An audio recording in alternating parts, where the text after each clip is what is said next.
ಎಲ್ಲರಿಗೂ ನಮಸ್ಕಾರ ಸ್ನೇಹಿತರೆ. ಪ್ರತಿ ವರ್ಷ ಚೈತ್ರ ಹುಣ್ಣಿಮೆಯ ದಿನ ಹನುಮ ಜಯಂತಿಯನ್ನು ಆಚರಿಸಲಾಗುತ್ತದೆ. ಈ ವರ್ಷ ಏಪ್ರಿಲ್ 12 ಶನಿವಾರದಂದು ಹನುಮ ಜಯಂತಿಯ ಜೊತೆಗೆ ಚೈತ್ರ ಅಮಾವಾಸ್ಯೆ ಚೈತ್ರ ಹುಣ್ಣಿಮೆ ಬಂದಿದೆ. ಪ್ರತಿ ಮಂಗಳವಾರ ಹಾಗೂ ಬಹಳಷ್ಟು ಕಡೆ ಶನಿವಾರ ಹನುಮನನ್ನು ಆರಾಧಿಸುತ್ತಾರೆ. ಹನುಮಂತನ ಜನಿಸಿದ ದಿನವನ್ನು ಹನುಮ ಜಯಂತಿ ಎಂದು ಆಚರಿಸಲಾಗುತ್ತದೆ. ಪುರಾಣಗಳ ಪ್ರಕಾರ ಭಗವಾನ್ ಶಿವನ 11ನೇ ರುದ್ರ ರೂಪವೇ ಬಜರಂಗಬಲಿ. ಅಂಜನಿ ತಾಯಿಯ ಗರ್ಭದಿಂದ ಹುಟ್ಟಿದರಿಂದ ಆಂಜನೇಯ ಎಂದು ಕರೆಯುತ್ತಾರೆ. ಹಿಂದೂ ಧರ್ಮ ಗ್ರಂಥಗಳಲ್ಲಿ ಉಲ್ಲೇಖಿಸಲಾದ 7 ಚಿರಂಜೀವಿಗಳಲ್ಲಿ ಭಗವಾನ್ ಹನುಮಂತನು ಕೂಡ ಒಬ್ಬನು. ಕಲಿಯುಗದಲ್ಲಿ ಹನುಮಂತನು ಇನ್ನೂ ತಮ್ಮ ನಡುವೆ ಇದ್ದಾನೆ ಎನ್ನುವ ನಂಬಿಕೆ ಇದೆ. ಹನುಮಂತನ ಆರಾಧನೆಯನ್ನ ಮಾಡುವುದರಿಂದ ನಮ್ಮೆಲ್ಲ ತೊಂದರೆಗಳು ದೂರವಾಗುತ್ತದೆ. ಶ್ರೀ ಅಷ್ಟಮಂಗಳ ಜ್ಯೋತಿಷ್ಯ ಪೀಠ ಪಂಡಿತ್ ಶ್ರೀ ಸುದರ್ಶನ್ ಜೋಶಿ ನಿಮ್ಮ ಜೀವನದ ಸಮಸ್ಯೆಗಳಾದ ವಿದ್ಯಾಭ್ಯಾಸದಲ್ಲಿ ತೊಂದರೆ, ಆರೋಗ್ಯ ಸಮಸ್ಯೆ, ಹಣಕಾಸಿನಲ್ಲಿ ತೊಂದರೆ, ಅತ್ತೆ ಸೊಸೆ ಕಿರಿಕಿರಿ, ಶತ್ರುನಾಶ, ಪ್ರೀತಿಯಲ್ಲಿ ನಂಬಿ ಮೋಸ, ಮಾಟ ಮಂತ್ರದಲ್ಲಿ ತೊಂದರೆ, ಸ್ತ್ರೀ ಪುರುಷ ವಶೀಕರಣ, ಕೋರ್ಟ್ ಕೇಸ್, ಇನ್ನು ನಿಮ್ಮ ಜೀವನದ ಅನೇಕ ಗುಪ್ತ ಸಮಸ್ಯೆಗಳಿಗೆ ಎಲ್ಲಿದೆ ಶಾಶ್ವತ ಪರಿಹಾರ. ಕೇವಲ ಒಂದೇ ದಿನದಲ್ಲಿ ಪರಿಹಾರ ಶತಸಿದ್ಧ. ಈಗಲೇ ಕರೆ ಮಾಡಿ. Mobile number 9591430662. ಚೈತ್ರ ಹುಣ್ಣಿಮೆಯ ತಿಥಿ ಸಮಯ ಏಪ್ರಿಲ್ 12ರಂದು ಬೆಳಗಿನ ಜಾವ ಮುಂಜಾನೆ 3:21ಕ್ಕೆ ಪ್ರಾರಂಭವಾಗಿ ಏಪ್ರಿಲ್ 13ರಂದು ಬೆಳಗ್ಗೆ 5:51ಕ್ಕೆ ಕೊನೆಗೊಳ್ಳುತ್ತದೆ. ಈ ಒಂದು ಬಾರಿಯ ಹನುಮ ಜಯಂತಿಯು ಅತ್ಯಂತ ವಿಶೇಷವಾಗಿದೆ. ಏಕೆಂದರೆ ಈ ಬಾರಿ ಶನಿವಾರದಂದೇ ಹನುಮ ಜಯಂತಿಯನ್ನು ಆಚರಿಸಲಾಗುವುದು. ಇದರ ಜೊತೆಯಲ್ಲಿ ಈ ವರ್ಷ ಮೀನ ರಾಶಿಯಲ್ಲಿ ಗ್ರಹಗಳ ಮಹಾ ಸಂಯೋಗ ನಡೆಯುತ್ತಿದ್ದು ಇದು ಪಂಚಗ್ರಹಿ ರಾಜಯೋಗವನ್ನು ಸೃಷ್ಟಿಸುತ್ತದೆ. ಮೀನ ರಾಶಿಯಲ್ಲಿ ಬುಧ, ಶುಕ್ರ, ಶನಿ, ರಾಹು ಮತ್ತು ಸೂರ್ಯರು ಇರುತ್ತಾರೆ. ಇದರೊಂದಿಗೆ ಮೀನ ರಾಶಿಯಲ್ಲಿ ಬುಧಾದಿತ್ಯ, ಶುಕ್ರಾದಿತ್ಯ, ಲಕ್ಷ್ಮೀನಾರಾಯಣ, ಮಾಲ್ಯವ ರಾಜಯೋಗ ರೂಪುಗೊಳ್ಳುತ್ತದೆ. ಇಂತಹ ಅದ್ಭುತ ಸಮಯದಲ್ಲಿ ಹನುಮನನ್ನ ಪೂಜಿಸಿ ಆರಾಧಿಸಿದರೆ ಕೋಟಿ ಜನ್ಮಗಳ ಫಲವು ಪ್ರಾಪ್ತಿಯಾಗುತ್ತದೆ. ಈ ದಿನದಂದು ಮಾಡಿದ ಪೂಜೆ ಪುನಸ್ಕಾರ ಫಲವು 100 ಪಟ್ಟು ಜಾಸ್ತಿಯಾಗುತ್ತದೆ. ನಿಮ್ಮ ಮನೆಗೆ ಹನುಮನ ರಕ್ಷಣೆಯು ಅಷ್ಟ ಐಶ್ವರ್ಯವು ಪ್ರಾಪ್ತಿಯಾಗುತ್ತದೆ. ಹೌದು, ಮಂಗಳವಾರ ಅಥವಾ ಶನಿವಾರ ಹನುಮ ಜಯಂತಿ ಬಂದರೆ ಅದರ ಮಹತ್ವ ಇನ್ನಷ್ಟು ಹೆಚ್ಚುತ್ತದೆ.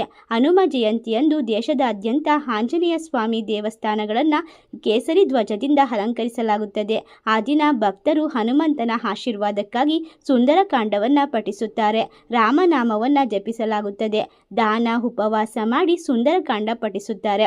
ಇಂತಹ ವಿಶೇಷವಾದ ದಿನ ಮನೆಗೆ ಹನುಮಂತನ ವಿಗ್ರಹ ಅಥವಾ ಫೋಟೋ, ಕೇಸರಿ ಧ್ವಜ, ಸಿಂಧೂರ, ಹನುಮಾನ್ ಚಾಲಿಸ ಪುಸ್ತಕ ಮತ್ತು ತುಳಸಿ ಗಿಡ ಇವುಗಳನ್ನು ಖರೀದಿಸಿದರೆ ಅದೃಷ್ಟವಂತೆ. ರಾಮನ ಗುಡಿ ಇಲ್ಲದ ಊರು ಇರಬಹುದು, ಆದರೆ ರಾಮಬಂಟ ಹನುಮಂತನ ಊರು ಇಲ್ಲದ ಊರೇ ಇಲ್ಲ ಎನ್ನಬಹುದು. ರಾಮನನ್ನು ಭಕ್ತರು ಎಷ್ಟು ಆರಾಧಿಸುತ್ತಾರೋ ಹನುಮಂತನನ್ನು ಕೂಡ ಅಷ್ಟೇ ಆರಾಧಿಸುತ್ತಾರೆ. ರಾಮಾಯಣದಲ್ಲಿ ಹನುಮಂತನಿಗೆ ಪ್ರಮುಖ ಸ್ಥಾನವಿದೆ.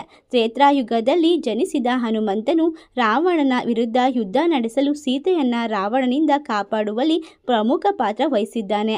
ಪಂಚಾಂಗದ ಪ್ರಕಾರ ಮಂಗಳವಾರದ ಸೂರ್ಯೋದಯದ ನಂತರ ಚೈತ್ರ ಹುಣ್ಣಿಮೆಯ ಸಮಯದಲ್ಲಿ ಹನುಮಂತನು ಜನಿಸಿದ್ದಾನೆ ಎಂದು ಉಲ್ಲೇಖಿತವಿದೆ. ಆಂಜನೇಯನು ಚಿತ್ತ ನಕ್ಷತ್ರ ಮೇಷ ಲಗ್ನದಲ್ಲಿ ಜನಿಸಿದ್ದಾನೆ ಎಂಬುದು ಪುರಾಣ ಕಾವ್ಯಗಳಲ್ಲಿ ಇದೆ. ಎಲ್ಲರಿಗೂ ಕರ್ಮ ಫಲದಾರ್ಥಗಳನ್ನು ನೀಡುವ ಶನಿಯು ಹನುಮಂತನಿಗೆ ಮಾತ್ರ ಯಾವುದೇ ತೊಂದರೆ ಮಾಡಲಿಲ್ಲ. ಆ ಕಾರಣದಿಂದಲೇ ಶನಿ ದೋಷ ಇರುವವರು ಹನುಮಂತನ ಆಶೀರ್ವಾದ ಪಡೆಯಲು ಹನುಮಾನ್ ಚಾಲಿಸವನ್ನ ಪಠಿಸುತ್ತಾರೆ. ಇದನ್ನ ಪಠಿಸುವುದರಿಂದ ಮನಸ್ಸಿನಲ್ಲಿ ಇರುವಂತಹ ಎಲ್ಲ ಭಯಗಳು ದೂರವಾಗುತ್ತದೆ.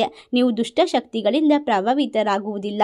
ನಕಾರಾತ್ಮಕ ಶಕ್ತಿಗಳು ಮನೆ ಒಳಗೆ ಬರುವುದಿಲ್ಲ. ಹಾಗೆಯೇ ಹನುಮಂತನ ಅನುಗ್ರಹಕ್ಕಾಗಿ ಸುಂದರಕಾಂಡವನ್ನು ಪಠಿಸಬೇಕು. ಆಂಜನೇಯ ಸ್ವಾಮಿಯ ಆಶೀರ್ವಾದಕ್ಕಾಗಿ ಶ್ರೀರಾಮನ ನಾಮಸ್ಮರಣೆ ಮಾಡುವುದು ಕೂಡ ಒಳ್ಳೆಯದು. ಹನುಮ ಜಯಂತಿಯ ದಿನ ಸೂರ್ಯೋದಯಕ್ಕೆ ಮುನ್ನವೇ ಎದ್ದು ಸ್ನಾನವನ್ನು ಮಾಡಿ ಸ್ನಾನದ ನೀರಿಗೆ ತುಳಸಿ ದಳವನ್ನು ಬೆರೆಸಿ ಸ್ನಾನ ಮಾಡಿದರೆ ಶ್ರೇಷ್ಠ. ಈ ದಿನ ಉಪವಾಸದ ಸಮೇತ ಹನುಮನನ್ನು ಆರಾಧಿಸಿದರೆ ಬಹಳ ಒಳ್ಳೆಯದು. ಈ ಒಂದು ದಿನ ಹಳದಿ ಅಥವಾ ಕೆಂಪು ಬಟ್ಟೆಯನ್ನು ಧರಿಸುವುದು ಮಂಗಳಕರವೆಂದು ಪರಿಗಣಿಸಲಾಗುತ್ತದೆ. ಹನುಮ ಜಯಂತಿಯ ದಿನ ಆಂಜನೇಯನ ಮೂರ್ತಿಗೆ ವಿಳ್ಯದೆಲೆಯನ್ನು ಅರ್ಪಿಸಬೇಕು. ಹಾಗೆಯೇ ವಿಗ್ರಹವನ್ನು ಸಿಂಧೂರದಿಂದ ಅಲಂಕರಿಸಬೇಕು. ಹನುಮಂತನಿಗೆ ಇಷ್ಟವಾದ ಬೆಲ್ಲ ಮತ್ತು ಬೇಳೆಯನ್ನು ನೈವೇದ್ಯವಾಗಿ ಅರ್ಪಿಸಬೇಕು. ಇದರ ಜೊತೆಯಲ್ಲಿ ಲಡ್ಡು, ಬಾಳೆಹಣ್ಣು, ಪೇರಳೆ ಹಣ್ಣು ಮುಂತಾದ ಹಣ್ಣುಗಳನ್ನು ಅರ್ಪಿಸಬಹುದು.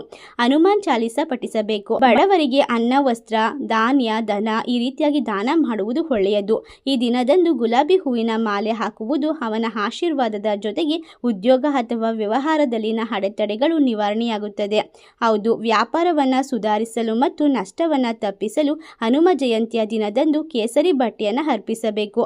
ಅಲ್ಲದೆ ಆಂಜನೇಯ ಸ್ವಾಮಿ ದೇವಸ್ಥಾನವನ್ನು ಸ್ವಾಮಿಗೆ ಪ್ರಿಯವಾದ ಕೇಸರಿ ಬಣ್ಣದ ಬಾವುಟಗಳಿಂದ ಅಲಂಕರಿಸುವವರಿಗೆ ಕೂಡ ಹನುಮನ ಆಶೀರ್ವಾದ ಲಭಿಸುತ್ತದೆ. ಹನುಮ ಜಯಂತಿಯ ದಿನ ಮಾಡುವ ದಾನಕ್ಕೆ ವಿಶೇಷ ಫಲ ಪ್ರಾಪ್ತಿಯಾಗುತ್ತದೆ. ಹಾಗಾಗಿ ಈ ದಿನ ನೀವು ₹1 ದಾನ ಮಾಡಿದರೂ ಸಹ ಹನುಮನ ಅನುಗ್ರಹ ಪ್ರಾಪ್ತಿಯಾಗುತ್ತದೆ. ಇದರ ಜೊತೆಯಲ್ಲಿ ಆರ್ಥಿಕ ಬಿಕ್ಕಟ್ಟುಗಳಿದ್ದರೂ ಕೂಡ ಪರಿಹಾರವಾಗುತ್ತದೆ.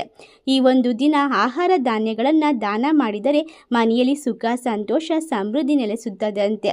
ಹಾಗೆಯೇ ಹನುಮನ ಆಶೀರ್ವಾದದ ಜೊತೆಗೆ ತಾಯಿಯ ಅನ್ನಪೂರ್ಣೇಶ್ವರಿಯು ಅನುಗ್ರಹಿಸುತ್ತಾಳೆ. ಹಣಕಾಸಿನ ಸಮಸ್ಯೆಯಿಂದ ಹೊರಬರಲು ಸ್ವಸ್ತಿಕ್ ಚಿಹ್ನೆಯನ್ನು ಕಾಗದದ ಮೇಲೆ ಬರೆದು ಹನುಮಂತನ ಮುಂದಿಟ್ಟು ಪೂಜಿಸಬೇಕು. ನಂತರ ಆ ಒಂದು ಕಾಗದವನ್ನು ಮನೆಯಲ್ಲಿ ಒಂದೆಡೆ ಸುರಕ್ಷಿತವಾಗಿಟ್ಟರೆ ಹನುಮನ ಆಶೀರ್ವಾದದಿಂದ ಸಮಸ್ಯೆಗಳು ದೂರವಾಗುತ್ತದೆ. ಜ್ಯೋತಿಷ್ಯ ಶಾಸ್ತ್ರದ ಪ್ರಕಾರ ಹನುಮ ಜಯಂತಿಯ ದಿನ ತುಪ್ಪದ ದೀಪವನ್ನು ಹಚ್ಚಬೇಕು. ಹೀಗೆ ಮಾಡುವುದರಿಂದ ಹನುಮಂತನ ವಿಶೇಷ ಕೃಪೆ ನಿಮ್ಮದಾಗುತ್ತದೆ. ಧಾರ್ಮಿಕ ನಂಬಿಕೆಯ ಪ್ರಕಾರ ಹನುಮ ಜಯಂತಿಯ ದಿನದಂದು ಹನುಮಂತನ ವಿಗ್ರಹಕ್ಕೆ ಹಚ್ಚುವ ಸಿಂಧೂರವನ್ನು ನೀವು ಹಣೆಗೆ ಹಚ್ಚಬೇಕು, ಧರಿಸಬೇಕು. ಇದರಿಂದ ನಿಮ್ಮ ವ್ಯಾಪಾರ ಹೆಚ್ಚಾಗುತ್ತದೆ. ಈ ದಿನ ತಪ್ಪದೇ ಸುಂದರಕಾಂಡ, ರಾಮಾಯಣ, ರಾಮರಕ್ಷ ಸ್ತೋತ್ರ ಇತ್ಯಾದಿಗಳ ಪಠನೆ ಮಾಡಬೇಕು. ಇವುಗಳ ಜೊತೆಗೆ ಹನುಮಾನ್ ಜಯಂತಿಯಂದು ಓದುವುದರಿಂದ ನಿಮ್ಮಲ್ಲಿರುವ ಭಯ ಕಡಿಮೆಯಾಗಿ ಧೈರ್ಯ ಹೆಚ್ಚಾಗುತ್ತದೆ. ಇದರ ಜೊತೆಯಲ್ಲಿ ಹನುಮನ ಸಂಪೂರ್ಣ ಅನುಗ್ರಹ ಪ್ರಾಪ್ತಿಯಾಗುತ್ತದೆ. ಆಡಂಬರ ಇಲ್ಲವೆಂದರೂ ಭಕ್ತಿಯಿಂದ ನಿಮ್ಮ ಕೈಲಾದ ಮಟ್ಟಿಗೆ ಈ ದಿನ ಹನುಮನನ್ನು ಆರಾಧಿಸಿ. ಇದರಿಂದ ಮನೆಯಲ್ಲಿ ಯಾವುದೇ ಥರದ ದುಷ್ಟಶಕ್ತಿಗಳು ಪ್ರವೇಶಿಸುವುದಿಲ್ಲ. ಇವುಗಳ ಜೊತೆಯಲ್ಲಿ ಮನೋಜವಂ ಮಾರುತಲ್ಯ ವೇಗಂ ಜಿತೇಂದ್ರಿಯಂ ಬುದ್ಧಿಮಾಂತಂ ವರಿಷ್ಠಂ ವಾತಾತ್ಮಜಂ ವಾನರಯುತಂ ಮುಖ್ಯಂ ಶ್ರೀರಾಮದೂತಂ ಶಿರಸ ನಮಾಮಿ ಈ ಒಂದು ಮಂತ್ರವನ್ನು ಸಾಧ್ಯವಷ್ಟು ಬಾರಿ ಜಪಿಸಿ. ಇಲ್ಲದಿದ್ದರೆ ಶ್ರೀರಾಮ ಜಯ ಜಯ ರಾಮ ಈ ಮಂತ್ರವನ್ನು ಜಪಿಸಿದರೆ ಒಳ್ಳೆಯ ಫಲ ಲಭಿಸುತ್ತದೆ. ಅಷ್ಟೇ ಅಲ್ಲದೆ ನಿಮ್ಮಲ್ಲಿ ಇರುವಂತಹ ಎಲ್ಲ ರೀತಿಯ ಕಷ್ಟಗಳು, ದೋಷಗಳು ದೂರವಾಗುತ್ತದೆ. ಈ ಒಂದು ಮಾಹಿತಿ ನಿಮಗೆಲ್ಲ ಇಷ್ಟವಾಗಿದೆ ಎಂದು ತಿಳಿದುಕೊಳ್ತೀನಿ. ಈ ಒಂದು ಮಾಹಿತಿ ನಿಮಗೆಲ್ಲ ಇಷ್ಟವಾಗಿದ್ದರೆ ನಿಮ್ಮ ಫ್ರೆಂಡ್ಸ್ ಆ್ಯಂಡ್ ಫ್ಯಾಮಿಲಿಗೆ ಶೇರ್ ಮಾಡಿ, ಲೈಕ್ ಮಾಡಿ, ಕಮೆಂಟ್ ಮಾಡಿ. ಧನ್ಯವಾದಗಳು.